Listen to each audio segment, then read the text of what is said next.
I ran the front desk on the overnight at a roadside motel for about 3 years. One of those low, two-strip places off a state highway where the only guests after midnight are truckers and the desperate and the people running from something. And I want to tell you first that I liked it. The quiet, the neon, the small kindness of being the one warm lit window on a dark road for a person who needs a bed. You learn the rhythm of a place like that. You learn which rooms are cold, which doors stick, and you learn, every overnight clerk learns, which room in the place you don't like to walk past at the wrong hour. And at ours, that was room 11 at the dark far end of the strip. A room we didn't rent unless we were completely full, because guests in it complained and left early, and because I never liked the feeling of the key to it in my hand. And I want to be clear that I'm not a fanciful person. I'm a night shift desk clerk. My whole job is to be the calm one. But I came to dread one night a year, a specific night in the fall, because of the woman who checks into room 11. The first year, I didn't know it was a specific night. I only knew that a woman came into the office a little after 2 in the morning, on foot, out of the dark, with no car in the lot, soaked to the skin, though it wasn't raining, and shaking, and distressed in a deep, quiet way. And she asked for a room, and I gave her one, because that is the job. And the only one I had clean and made up at that hour was 11. She could barely tell me her name. She kept saying she'd been in an accident, that she needed to call someone, that they'd be worried, and I told her the phone in the room worked, and to get warm, and I felt terrible for her, this soaked, shaking woman alone on the highway at 2 in the morning. And she took the key to 11 and walked down the dark strip and let herself in, and the light came on behind the curtains. And I want to tell you about the 15 minutes after that, because they're the part that stayed with me before I ever knew the story. Because I sat behind that glass, and I could not settle, could not go back to my book, and I kept looking down the strip at the lit window of 11, and there was no car in the lot. Not hers, not anyone's. And I remember thinking, in the ordinary part of my mind, how did she get here? There's no town for miles. You don't walk to this place. And it was cold in the office in a way it hadn't been an hour before, a wet cold. A cold that had come in with her and stayed after she'd gone down the strip, and I turned the little heater up and it didn't touch it, and I told myself it was the door and the hour and my nerves. And I did not let myself think the thing that some older, quieter part of me had already understood, which was that the woman who'd just taken my last key had not left footprints on the wet walk, and that I hadn't heard the whole time she stood dripping at my desk, the sound of her breathing. And in the morning, when the day clerk came on, room 11 was empty, not checked out, empty. The key on the dresser, the bed made and unslept in. No sign that anyone had been in it at all. No wet towels, no water, nothing. And the woman was gone, and there was no car, and there had never been a car. And when I couldn't stop thinking about her, I looked, and I found the story, and I understood why she'd been soaked and shaking and desperate to call someone who'd be worried. There had been a crash years before on the highway right in front of the motel, a bad one, a single car, a woman late at night in the rain, and she had not died at the scene. That was the detail that stayed with me. She had gotten out of the wreck hurt, dazed, and had walked in the dark looking for help, looking for a phone, looking for someone to tell her family she was all right. And she had not made it. They found her the next morning not far from the motel, and the coroner said she died sometime before dawn, cold and alone, a little way up the road, from the one lit window that could have helped her. And when I read that, I sat with the old clipping for a long time because I could not stop thinking about the shape of that night from her side of it. A woman climbing out of a ruined car onto a black wet highway, hurt and confused, seeing a motel sign burning in the distance, walking toward it, the whole time telling herself that she just had to reach a phone, that once she reached a phone she could call home and everything would be all right, that her family were probably already worried and she had to let them know, and not reaching it, missing it in the dark and the rain by a few 100 yards and lying down and not getting up, with the one warm lit window she was walking toward still glowing just up the road, close enough to see too far to reach. She had died trying to make a phone call, and now every year she completes the walk. She reaches the office, she gets warm, she gets her phone in room 11. And I have wondered every single year since who she thinks she is calling and whether it rings, and whether anyone on the other end of a line that old ever picks up. And every year, on the anniversary of that night, she comes back. She walks in off the dark road, soaked and shaking, and asks for a room and asks to call someone who will be worried, and takes the key to 11, and the light comes on, and in the morning she's gone, and the bed is unslept in, and the key is on the dresser. I stopped dreading it after the first couple of years. I came to think of it differently, because here's the thing I finally did the 4th year, when she came in off the dark, soaked and shaking and asking to call someone. I didn't just give her the key. I sat with her a minute at the desk, and I told her gently that it was okay, that her family knew, that they'd gotten the message a long time ago, that they knew she'd been trying to reach them, that she could rest now.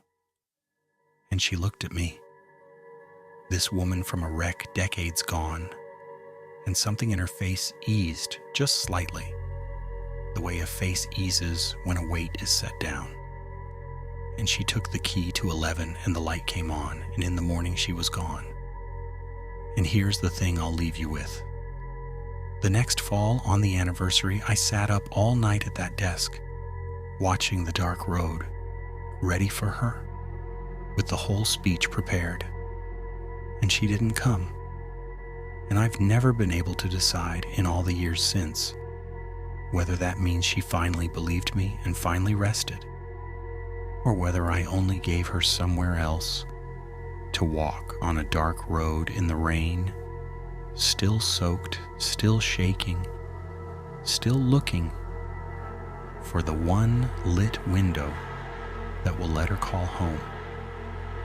If you've ever worked an overnight desk or driven a long dark highway at the worst hour, you know that a roadside motel is where the road brings the people who have nowhere else to go, and that not all of them are still on the map of the living.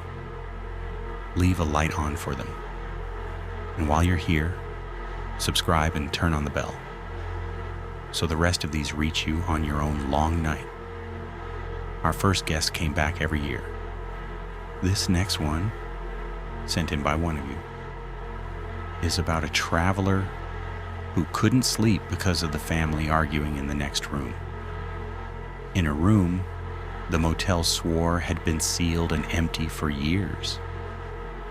This one was sent in by a man named Kyle, a long-haul driver who has stayed in more roadside motels than he can count, and told us that only one of them ever made him get back in his truck at 4 in the morning and drive on no sleep, rather than stay another hour. He asked us to read it close to how he wrote it. These are his words. I pulled off the interstate around midnight, he wrote, dead tired at one of those old single-strip motels, and the clerk gave me a room, number 7, and I want to say the room itself was fine, ordinary, clean enough, Nothing wrong with it. The trouble was the wall. Because I'd barely lain down when I started hearing them next door in room 6, through the wall behind the headboard. A family, a woman's voice, and a man's, going back and forth. An argument, low and then louder. The specific ugly music of a couple who fight like it's a language they're fluent in, and under it, worse, kids. 2 kids at least. A little one crying. An older one trying to quiet the little one the way older kids do.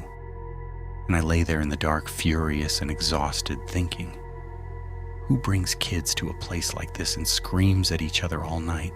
And I banged on the wall, and it didn't stop. It never stopped. The woman crying now. The man's voice like a hammer. The baby. The older child. All of it right through the wall for hours. And I have driven enough miles and stayed in enough of these places to sleep through anything. Through truckers and TVs and couples doing what couples do in thin-walled rooms. And this was not that. This did not have the shape of a real fight. And it took me a while, lying there, to work out what was wrong with it. And when I did, I liked it a lot less. It was the same. The same rises and falls, the same words, near enough. The man's voice climbing to the same pitch and breaking off at the same place. The woman's crying, swelling, and catching the same way, the baby starting up at the same moment every time, the older child's small voice going, shh, shh, it's okay, at the same beat in the loop, over and over, for hours, like a recording of one terrible half hour of a family's life being played again and again and again through the wall by something that only had that half hour and nothing else, and had been playing it in that room for longer than I wanted to think about. And around 3, I'd had enough, and I got up to go complain, to get them quieted or get a different room, and I went out onto the dark walkway and I looked at the door of room 6, right next to mine. And room 6 didn't have a door. Where the door should have been, there was a sheet of plywood screwed over the frame, old and weathered and painted over, the paint gone chalky with years, the kind of seal you put on a room you're never going to open again. There was no number on it anymore, just the shape on the wall where the 6 used to be. And the window beside it was boarded too, from the outside, plywood gone gray. And I stood on that walkway at 3 a.m, listening to a family scream and cry and plead through the wall of a room that had been sealed shut from the outside for what looked like years. And I did not go back into number 7. I went to the office, and I must have looked the way I felt, because the night clerk, an older guy, took one look at me and said, before I said anything, "You're in 7. And I said, "Yeah," and I said something about the family in 6. And I watched him decide how much to tell me, and what he told me was that room 6 had been closed a long time. That there'd been a bad night in it years back, a family that it was the kind of thing they didn't reopen a room after, and that the guests in 7 were the ones who heard it, always had, that he was sorry that he'd moved me. But the truth was every room backed on to something. This was just the one with a name to it. I didn't take another room. I paid, and I got in my truck and I drove on 4 hours of no sleep, because I would rather have wrecked on the interstate than lie in that bed one more minute with my head a few inches of drywall away from that woman crying and that baby and that older child who I keep thinking about, the one trying to hush the little one all night, the one who sounded, more than the rest, like they'd been trying to keep the peace in that room for a very long time, and would be trying still tonight, right now, through the wall of room 7, for whoever the clerk had to put in there next. And I want to tell you the part I've never told anybody, the reason I still can't sleep with my bed against a wall. When I was pulling out of that lot, my headlights swung across the front of the motel, across the sealed plywood face of room 6, and for just a second, in the boarded window, behind a gap in the plywood where a slat had come loose, there was a face. A child's face, small, pale, at the gap, watching me leave. Not crying now, just watching, the way you watch the last car leave a parking lot when you know you're not getting in it, when you know you're staying and staying and staying. I flashed my lights. I don't know why. Some stupid instinct to say, I see you, I'm sorry. And the little face just watched me go. Kyle. I've saved this one for last because it's mine and because it's the only one of the 3 where I didn't work at the motel so much as I finally understood what the motel was and what I was, and I haven't been able to look at a highway at night the same way since. I took a night audit job at a motel on a long, empty stretch of 2-lane highway, way out, the kind of place with no town for 30 miles in either direction. And I needed the work and didn't ask why a place that remote needed a full-time overnight clerk. And for a while, it was the easiest job I'd ever had. Quiet, lonely, a book and a desk, and the neon buzzing outside. But the guests were strange, and they got stranger the longer I looked. And it took me an embarrassingly long time to see the pattern. Because the pattern is not a thing a sane mind reaches for. They came in at all hours of the night, off that empty highway, and they were always a little wrong. Wet, some of them, on dry nights. Dazed, most of them moving slow, like people in shock, like people who'd had a terrible fright and hadn't come all the way back from it. Dressed wrong sometimes, in clothes a decade or 2 out of style or torn or dirty from a roadside. They rarely had cars in the lot. They paid in old bills or didn't quite manage to pay at all, and I somehow always let it go. And they never checked out. I'd give them a room and the light would come on, and in the morning the room would be empty and unslept in and the key on the dresser.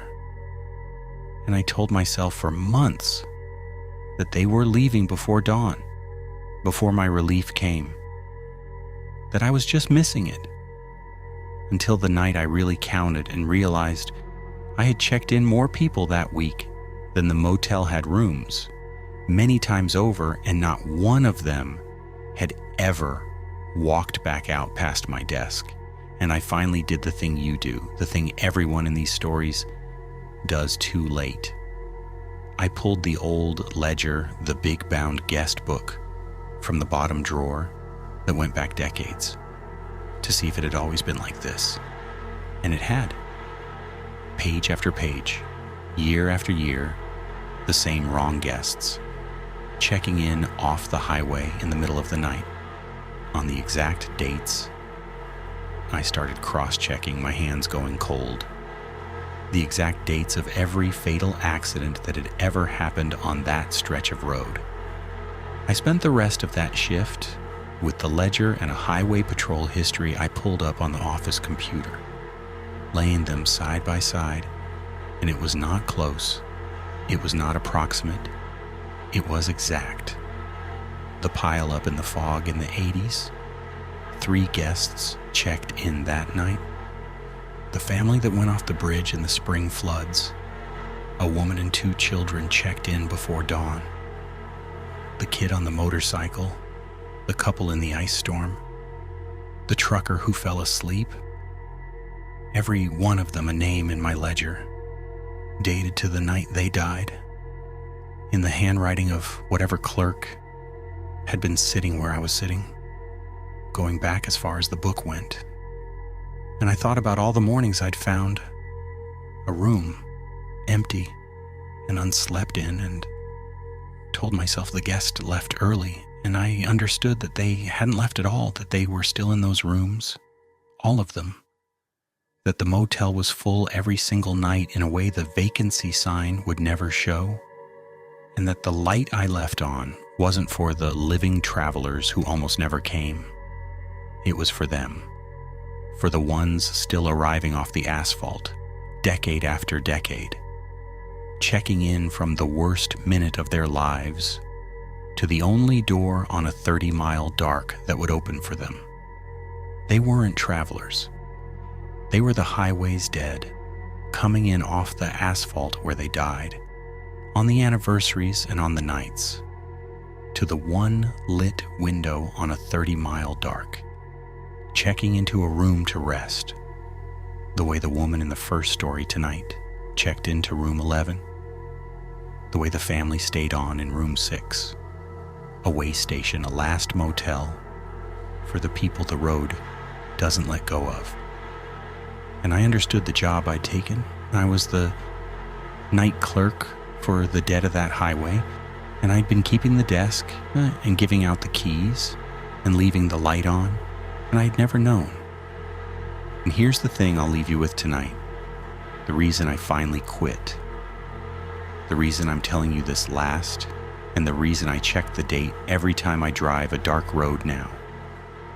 I kept reading the ledger backward through the years, the whole long roster of the road's dead checking into their last motel, and I found my own name. Years back, checked in off that highway at 3 a.m. on a date I know very well because it is the date of the accident I walked away from, the one I always tell people I walked away from, the bad wreck on a dark 2-lane highway that I've always said and always believed I was lucky to survive. My name in the ledger in my own hand, checked into a room I don't remember, on the night I've spent years being grateful I lived through. And once I saw it, other things stopped adding up, quietly, the way they do when you finally look. I could not remember applying for this job. I could not, when I tried, remember the interview, or the drive out here the first day, or my life before the desk, with any of the ordinary texture a life is supposed to have. I remembered it the way you remember a story someone told you, smooth and thin, without the smells and the small, dumb moments that make a memory yours. I never seemed to leave. My relief clerk came at dawn and I would go. I was sure I would go, and yet every night I was here again, and I could not for the life of me tell you where I slept, or what I ate, or who I called, or whether the phone in my own pocket had ever once rung. I had told myself for years that I walked away from that wreck on the highway. But I'd never been able to remember the walking away part. I remembered the road and the rain and the lights coming toward me, and then I remembered being grateful later that I'd survived. And between those two things there was nothing, a clean seam, the exact shape of a thing a mind builds to cover the place where it cannot go. And I've not been able to decide since, which is the truth, whether I stumbled onto this job by accident, one more living man keeping a strange desk, or whether I checked in a long time ago off that road, on that night, and simply never left, and never will, and have been standing behind this glass, leaving the light on for the others ever since, the way you go on doing the last thing you were doing forever, without ever noticing that you are one of them. The neon still buzzing, the road still dark. And every so often on the worst nights, someone still walks in off the highway, wet on a dry night, dazed, looking for a room. And I still get up, and I still smile, and I still hand them a key. It's the job. Somebody has to leave the light on. 3 roadside motels, 3 sets of guests who came in off the dark and never quite left. A woman looking for a phone, a family behind a sealed wall, and a highway full of the dead checking into their last motel.